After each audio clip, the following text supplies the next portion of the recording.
The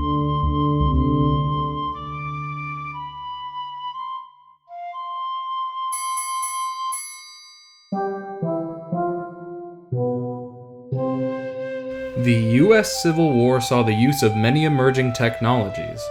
One of these was the Ironclad, a ship bound in metal plating, a veritable tank of the ocean.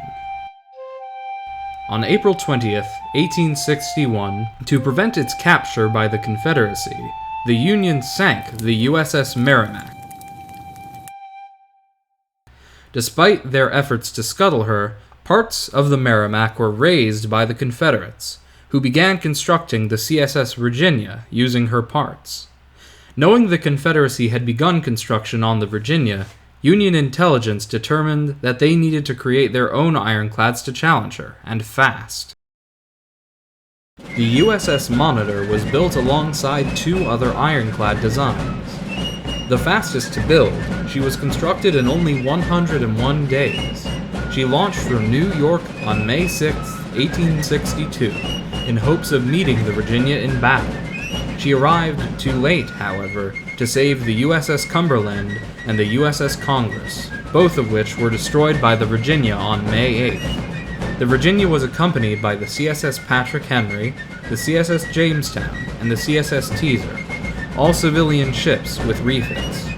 During that battle, the Union lost 400 men, while the Confederacy lost only 2. 2 Union ships were destroyed and 3 more were grounded. Early the next morning, the Monitor arrived alongside the USS Minnesota. Captain von Brunt, the Minnesota's captain, wrote later, "All on board felt we had a friend that would stand by us in our hour of trial." At dawn, the Virginia set off from Sewell's Point to finish off the Minnesota, only to be blocked by the Monitor. The Virginia fired the first shot.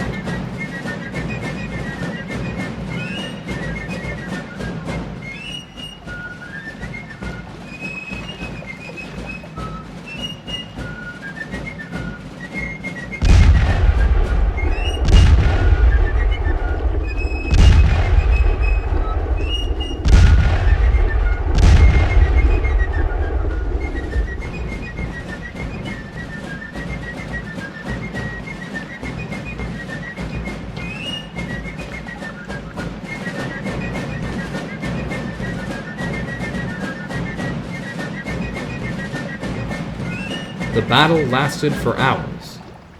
Suddenly, the Virginia fired a shell that exploded and sent shrapnel into the pilot house and into Captain Warden's eyes, temporarily blinding him.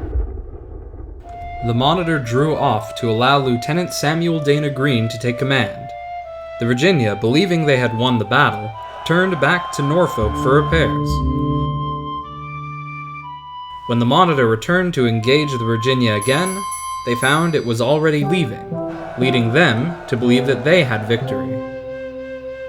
The Battle of Ironclads was the first in history, and it would inform the direction, tactics, and technology of naval warfare thenceforth.